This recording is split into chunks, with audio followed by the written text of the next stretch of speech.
Today we are privileged to be talking to the coach, the head coach of the national ladies cricket team, Mr. Suraj Karavadra. Suraj, welcome. We've had. I know you're not very happy about how people can easily pronounce your name. Let's start on a lighter note by you helping us, understand the name Karavadra, not Yeah. Suraj, definitely. Okay, yeah. So obviously to pronounce it, thank you very much for having me as well. Yeah, to pronounce it, obviously it's Suraj Karavadra, is the way that you would say it with the Indian accent. But it's there's no ifs and buts about it. It's just the way you say it. It's the way it's spelled is the way you say it. So Karavadra. Most people tend to sort of change some of the letters in the name. I know it's a long name. It's nine letters long, but what I find is that people add letters on. But just keep it simple. As how it's spelled is how it's said. Okay, that's interesting. I think over time we'll get used to it. Usually the culture here is that I'm sure at the end of your 2 years, people will have come up with an more or less simpler local name to go with Karavadra. Maybe, I don't know, Katende or something to just keep the rhyme going. As long as the meaning is good. Most definitely. Suraj, you've been here not in terms of you've been here for a longer time, but most of that was spent in the 42 lockdown. How has it been for you so far before we start talking about the cricket? Yeah, I think just as a country, it's beautiful. Every time I call home, when I speak to my wife, to my parents, I say, this is probably the country that I want to retire in, and as an Englishman, doesn't get any better, unfortunately, I come from originally I come from a part of England where it's called the Fenlands, which is flat land. And then coming to Kampala, where you got the beautiful hills of Kampala, which, going uphill isn't my forte for cycling. So but I prefer going downhill. But yeah, it's been really good. That's interesting. That's good to know. I'm sure Jinja, Fort Porto, and Bali, all those other places would still blow you away more than Kampala. Those of us that live here, the islands in Kalangala, they're all very amazing places. But you have a bit of a background about Uganda. Could you tell us about that? Yeah, so we start with my sort of family. It's sort of my father's side has been here since around about the early 1900s, more so East Africa. So looking at sort of Mombasa around there in Kenya. My father was born in Jinja, so my grandfather came over to this side of East Africa, moving to sort of Entebbe, setting up a business which didn't work, and then sort of went down to sort of Bukoba in Tanzania before returning back to sort of Mombasa sides. And so my father was quite young when he was here. He then did move from there back to India for studies and stuff, while my grandfather stayed here before going to England. So we've kind of been sort of they used to call it British subjects back then. So we were British subjects from my great grandfather's time. But I completely understand why my great grandfather came to this country now. And obviously they left. My father left this country, I think it was in the early 60s, so it was, a part of our family history which has been closed off for quite a while. And since I've sort of been here, I think my family's enjoyed it because they can remember the past. You talk about different stories and stuff, and I think the East African Indians of that time still use certain words, and especially Swahili being the national language of the time. We've still picked it up, and you can tell the difference between the Indian Indians and the East African Indians in England. Who's even I've met some people who are originally Pakistani East Africans, and you would never know that they're from that part of from Pakistan. They just literally, we're all the same. Because we still use the same words. Our food is very similar, but everyone finds it very extraordinary that we eat matoki and stuff like that. And it's cassava. We love cassava as well. So, so we have a very long trail of history within this part of the world. So the tradition is not just with you, but the connection is with your wife as well, and all of you guys. There's an East African connection all through. Yes. It's not just the wife. It's all over. Even extended family. The cousins. They were all here during that time. That's amazing. But this is the first time in Uganda, right? Yep, first. It will be the last. That's good to know. As we have you been able to try the food? What have you liked of any of the foods that you've tasted? The sort of food that we also eat at home is very similar. I only now know that we have matoki, maize as well. It's all very, very similar. Even the rice, the sort of style of rice that you guys have is very, very similar to the style of rice that we eat as well, compared to the traditional Gujarati food that you would have. Obviously, I think the influence of sort of the chapati and the spices have kind of come in with the influence of the South Asians. But when I found out that we get lunch at training, I was a bit like, I wonder what it is, and it ended up being very. It wasn't different. Oh no, it was the same. I would say it's very similar. It's just even the sort of the meat and stuff that you guys have, whether it's the chicken or the beef or stuff. You look at the way that it's made. It's very the sauce is very watery, which is very similar. I think once it was a beef. To me, it looked like a beef curry, but it could have been a beef stew. But it actually looked like a chicken curry, the one that what we would make at home. So, it's all very, very similar, but the taste is there as well. I would just like to see a little bit more greens on my plate. I think that's the difference. Okay. Otherwise, Ugandan food seems to be like 50 shades of brown.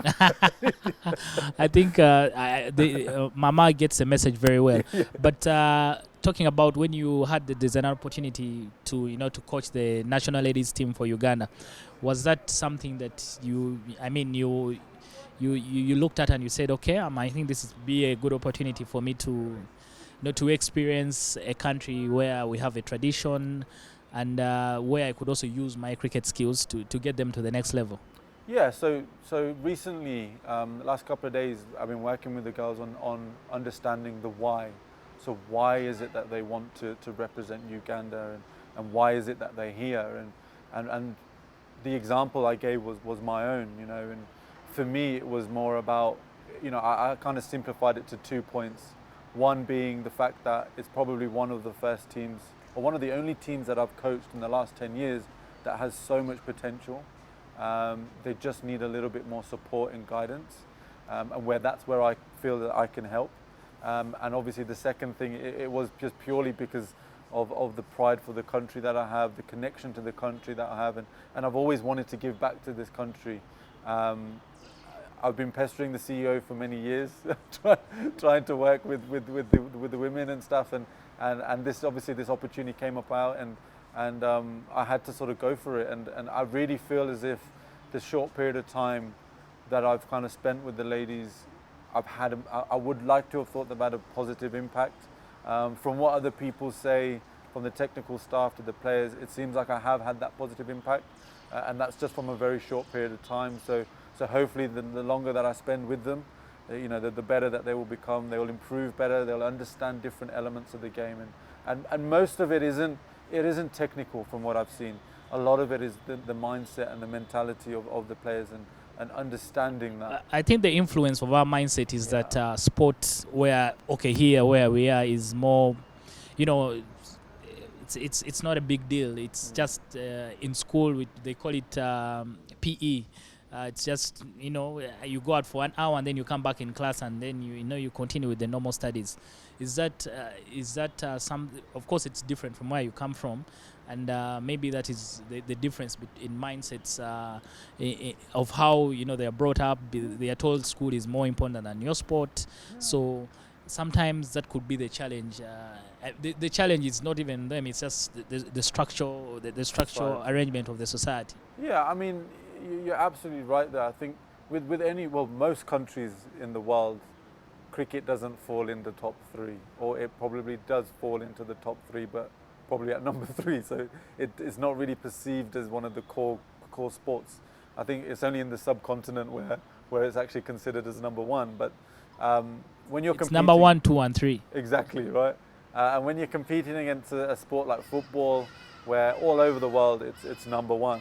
So it is challenging. You've got your social elements as well.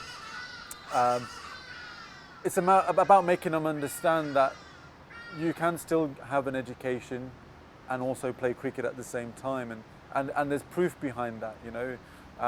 Growing up in England, having gone through my studies and still playing a decent form of cricket side by side, it does still work. And you can still look at all the other guys. I mean, the prime example is Kumar Sangakkara. You know, he's a lawyer by trade, you know, and he's represented his country as a captain and as a brand ambassador for the game all over the world. So it shows that you can be educated and played sport at the same time. But you know, it's about, I've been in environments where they don't understand that, where it's literally one or the other.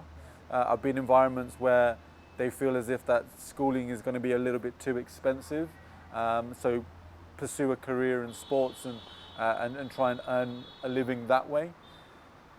It just happens to be that the part of the world that we're in, that cricket isn't a very highly paid role. I mean, even all over the world, unless you're sort of playing franchise cricket, I think that's where most of the money is. But I think for me, it's not always about money. It's about the enjoyment of the game. You know, you take it back hundreds of years when cricket started. You know, it's a game. We call it a game, so it should be played for fun. That should always be the main element, the main focus. All the other things have kind of come in as time has developed and the sport has developed. But you know, you've got to understand that it is a sport. These ladies are brand ambassadors of the game in the country, and they're representing their country. So, and they're females, you know, so they've got to be commended for that. And I think that's the massive achievement right there. Exactly. And you spoke about culture. You've coached with the UAE team. You've coached with the girls in Leicester. I think you'll need to correct us on the pronunciation for that.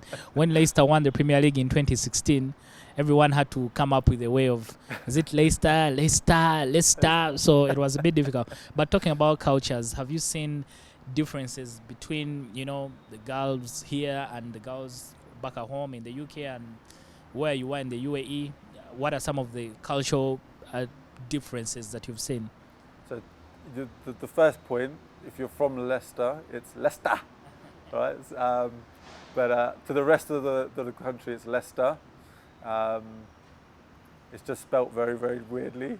But yeah, I think in terms of the culture and stuff, it is, I mean, everywhere's different, right? Everyone will have their uniqueness to their culture. But you know, I'm not going into the society and changing the culture of the society. I'm trying to change or modify the culture of the team. And I did feel like there was a slight lack of culture coming into the environment, and just about infiltrating this sort of process of understanding what it means to be part of the Lady Cricket Cranes and to sort of understand what it means to wear the jersey and stuff. And I think it's starting to hit home now, you know, when, you know, traditionally players will come up in different kits. And for me, I'm a very, very big believer that everyone's got to look the same. You know, we all got to move in the right direction. So making sure that everyone has got the same clothing, the same color of clothing, and the right, for me, the right era of kit.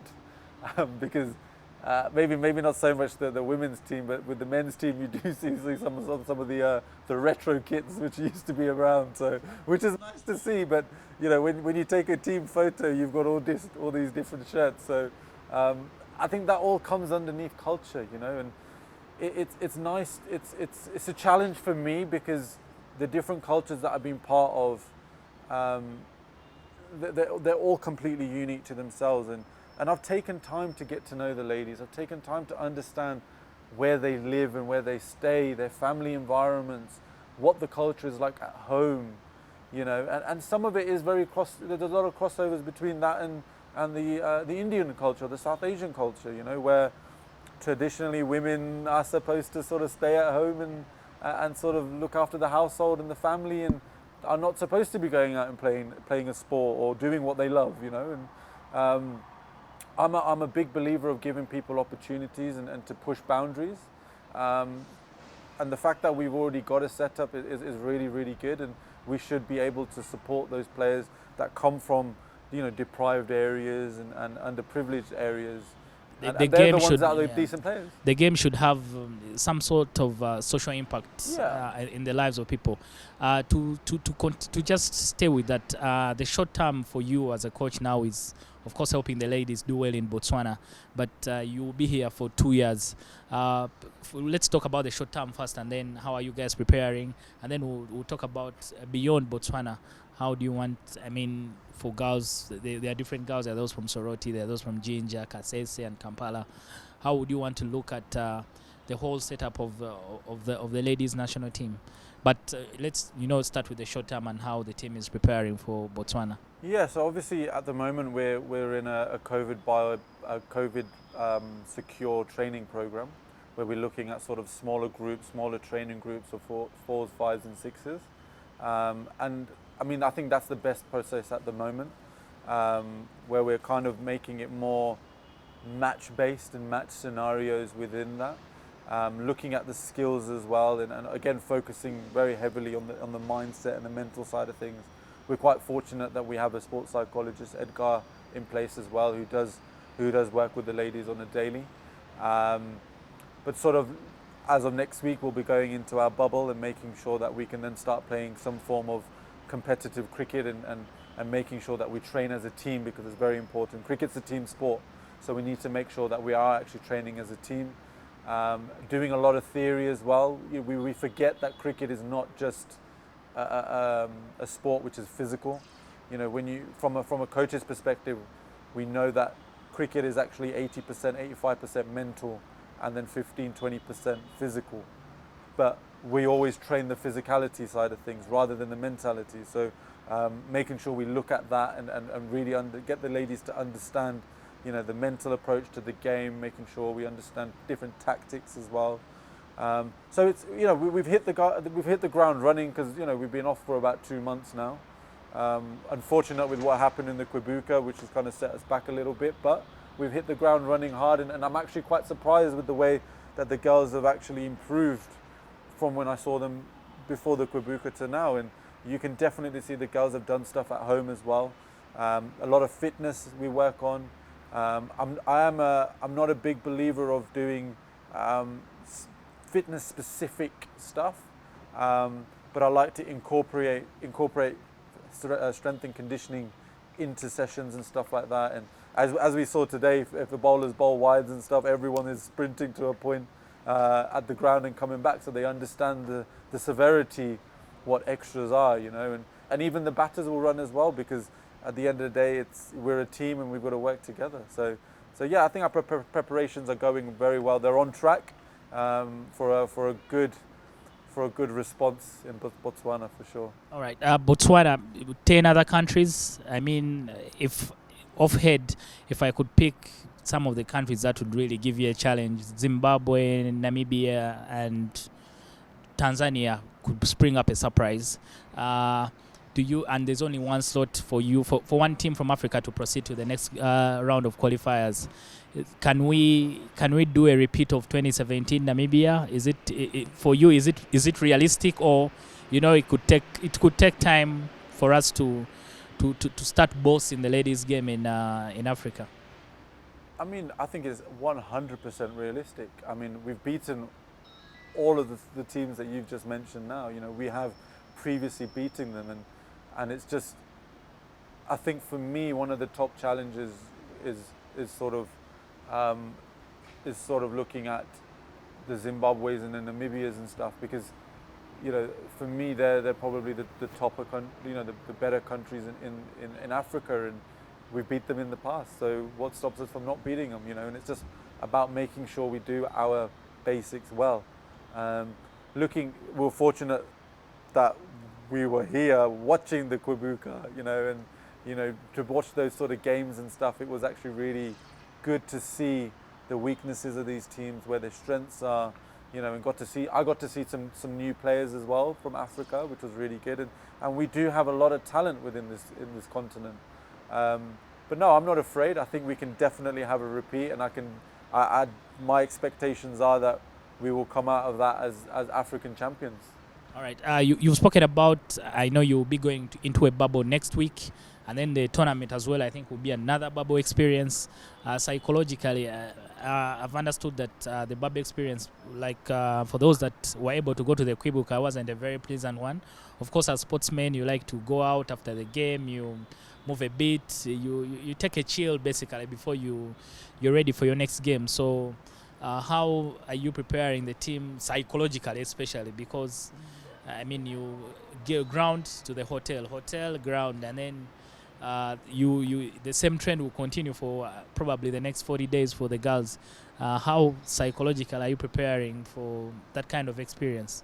Yeah, I think we can't disregard bubble fatigue. I think bubble fatigue is a real thing. We see it happening at the top level with the guys like Ben Stokes and stuff who are taking a step away from the game at the moment. But it's a real thing. I think the game is evolving so rapidly at the moment because of what's going on in the world that you've got to make these changes. I think from a technical staff point of view, we've got to make sure that there are things in place for these players to not develop those symptoms. And having a sports psychologist full time with us from now all the way through to Botswana is going to help to allow the girls to be open and talk about any problems or just talk about anything.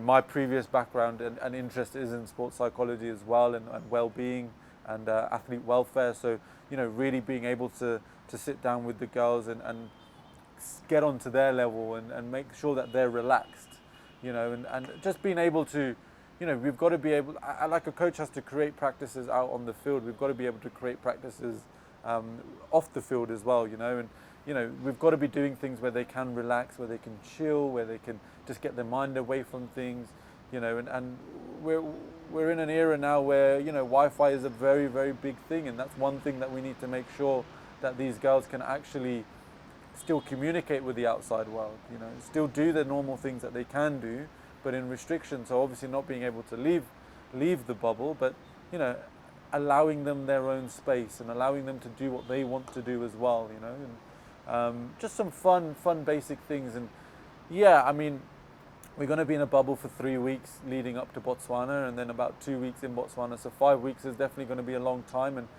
I think we only focus heavily on the players, but we also need to think about the technical staff as well, and how is it going to be for people and the coaches, the managers and stuff who are staying away from their families, how they need to keep in touch. I mean, my family and my wife are in England, and if I don't speak to any of them in 24 hours, I'm a dead man. So I've got to make sure I've got to stay in touch with them as well, that they know that I'm still alive and stuff. And it's just, everyone needs to make sure they've got a positive mindset and a positive frame of mind, so I can get the best out of my players, and the players can get the best out of me as well. So Yeah, it's clear. I mean, you mentioned 5 weeks, it's about 35 days. It will be very long, COVID testing and all that stuff. So it will be really kind of hectic on the players. But I know it's great. The experience won't be for only Uganda, it will be for everyone else. So whoever handles that situation better could be able to get out on top. But speaking beyond Botswana, what next after Botswana? The girls have had an inherent problem of, a lot of time between competition. The last time the ladies national team played an international game was, if I'm not mistaken, 21st May 2019 at the last Kwibuka. So what's the plan beyond Botswana to make sure that this crop of players, the kind of influence you have had on them in this short time, it spreads over a very longer period of time for them to be successful? yeah, I mean, we can't lose the momentum. I think we've worked so hard, or we will be working so hard, and then when we get to sort of the end of September, we need to make sure that we don't lose any of that momentum. And I think I hope hiring a full-time coach has kind of made a bit of a shift and a change within the women's setup, where it shows that you don't want to sort of hire a full-time coach from abroad and make them sit at home, So and my aim is not to do that. My aim is here to make a difference and to make sure cricket is being played. So my plans are that we do participate in tours and series regularly. I want to sort of make sure that we have some form of cricket to finish off the year, and Botswana's not the last thing. I know for a fact there are countries all over the world that I've spoken to that want to play us because they know about us. You know, they actually know about us, and it's that mindset of people need to understand that people know about the Uganda women's cricket team. You know, we're not 18th for no reason. You know, we used to be 14th. We weren't 14th for no reason. You know, we are competitors in this game. You know, and sort of allowing them to sort of we need to train to compete. You know, we can't just keep training to train. And it's the same concept with other associate emerging nations as well around the world in the women's game, that people would just sort of gather before a tournament and go to the tournament and then you're never heard of again till another tournament. And unfortunately, like I said, we're not here to train, we're here training to compete. So looking forward to next year, I do want to get a few outgoing tours as well as bringing some teams in here as well. And I think that's what's going to change the mindset of people and people in Uganda as well to sort of understand the benefit of women's cricket and to understand the importance of women's cricket as well. And we're not just here to compete against, you know, the teams at national tournaments or international tournaments. We should be playing regular cricket in between, like how the men do. So, you know, that's the only way that we're going to get better. It's the only way we're going to increase ourselves within the ranking system. So. My daughters play cricket, and I hope you stay long enough to to be able to coach them. But for now, they are with one of your players, Naomi, at Little Stumps, still learning the basics of the game. But to keep talking about the game. In terms of, I know Uganda Cricket has made a conscious approach to make sure that what really happens for the ladies also happens what happens for the men happens for the ladies as well. To have that kind of sort of balance between the two genders. Do you feel there is a commitment from the powers, the politicians, to make sure they get this done and the support for the team so far since you've been here? Thanks for that question. Yeah, very political. I think I am seeing that sort of shift. I am seeing that commitment from certain people within the association. But I say with a lot of things here, Rome wasn't built in a day, so it does take a while for people's mindsets to change. And the only way that it will change is if we are successful. If we're showing some form of success, we're gonna start knocking on people's doors, and people are gonna start to think that, hold on, these ladies are actually doing very well. We need to invest time in them. But for me, it's just literally one statement: the women are closer to the World Cup than the men.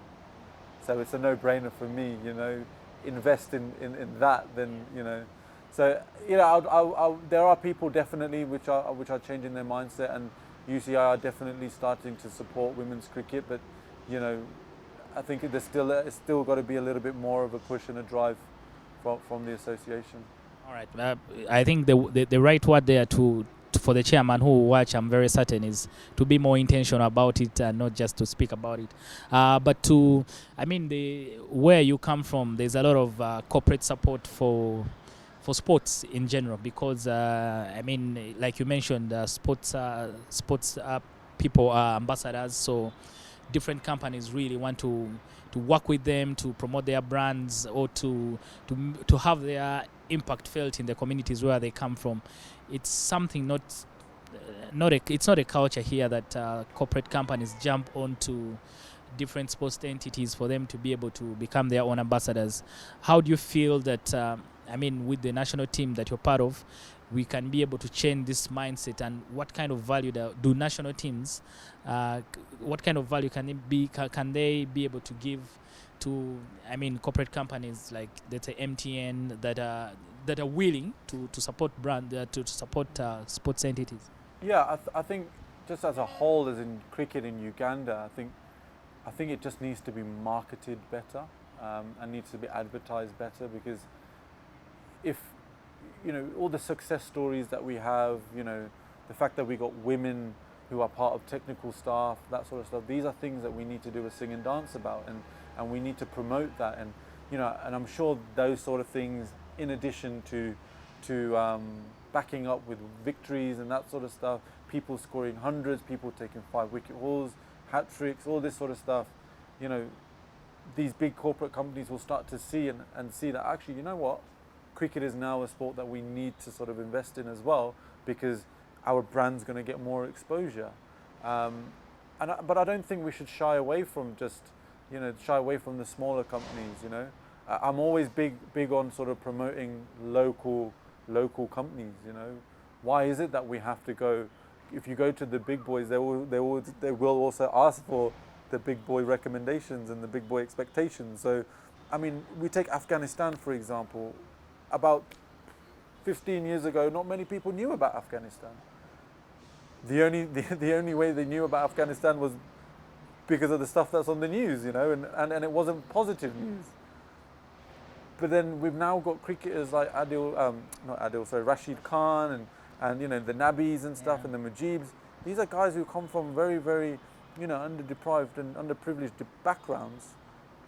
But that one sort of broadcast or that one marketing tool that they've been on, it blows things up, and people start supporting them, and when you look at sort of sponsorships and stuff like that for individual players, companies are happy to do so, with my sponsor as well, with Luna Cricket, it's the same thing. They're happy to sponsor every single player in the team, and that's the drive, because they see the potential in these players.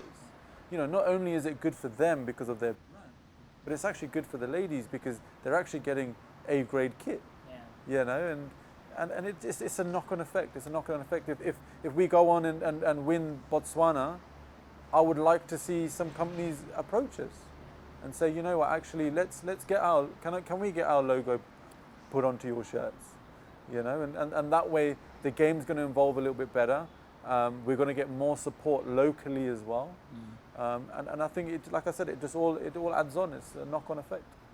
All right. So as we wind up, as we come to the end of the interview, after 2 years, if you look back to where it started and how far you've come after 2 years, what would you be proud of to say this has been success, and I was part of this influence. I was able to influence this so that, even if you're not here or you're still here, there are people to carry on with it, and to ensure that you leave a mark on Ugandan cricket. Yeah, I mean, wherever I've been, I always want to leave a legacy. I always want to leave a legacy behind and pass the baton on to the next person.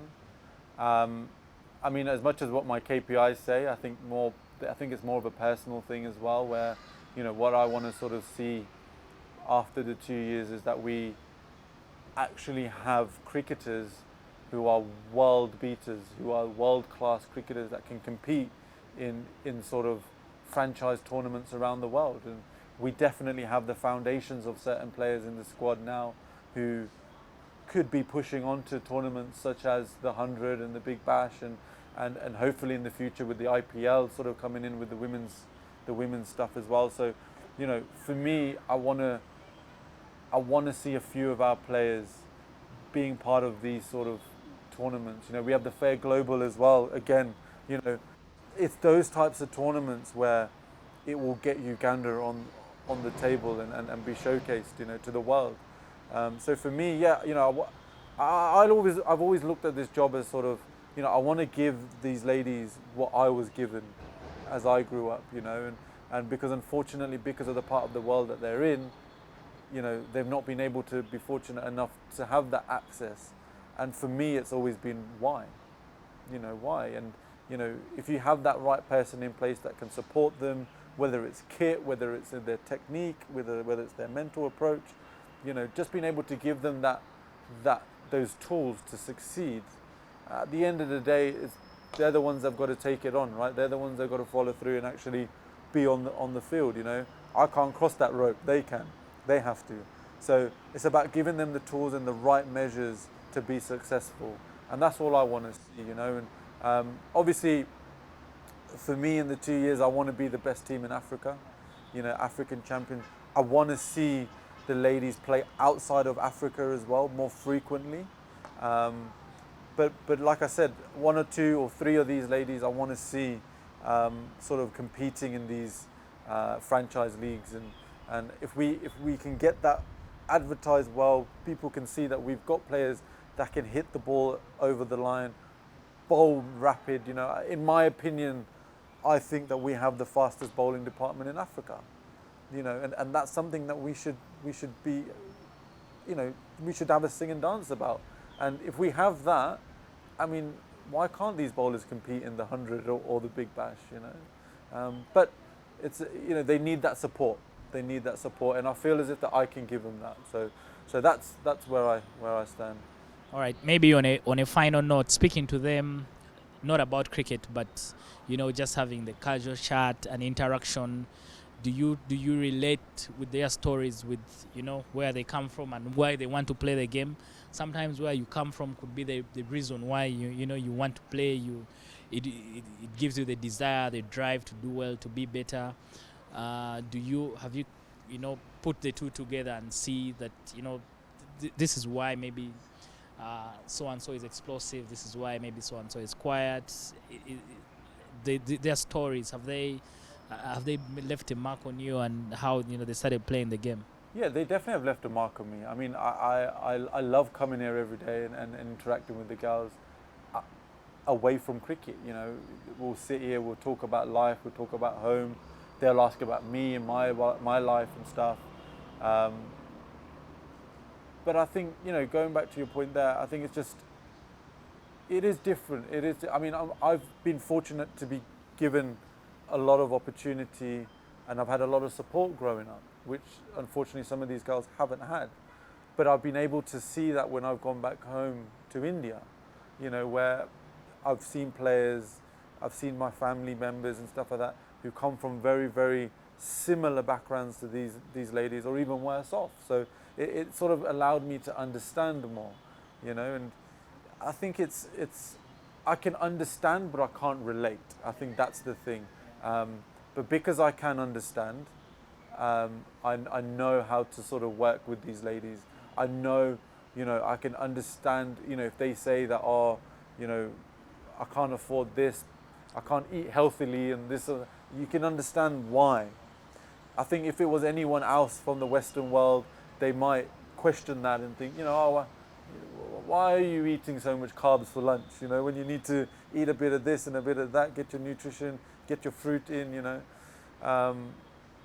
But one thing is, you know, it's the nutritional side of things is definitely a big thing for me here, because they've never been given that support. The girls now know they can't chug a whole bottle of Coca-Cola down, and they know the impact of what Coca-Cola has, and a lot of the girls are scared of Coca-Cola now, you know. So it's but yeah, like I said, you know, I can't relate, but I can understand, and I think that helps a lot. That helps a lot. All right. Thank you, Suraj Bhai. Like I usually refer to you, but thank you for the opportunity for speaking to us. We wish the team success in Botswana, and hopefully we know, I mean, as Kawowo Sports, we continue to support sports locally. That is our aim. We don't publish anything outside Uganda or East Africa, so we'll follow the team, we'll support you, we'll give you whatever advertisement you want all over the world through our own means, and we'll surely be here, and we wish the team very well. We hope to speak to you again after Botswana. Yeah, and I hope I've got it right. Webale Sebo? Yes, you have. Thank you, Suraj. Cheers, brother. Thank you.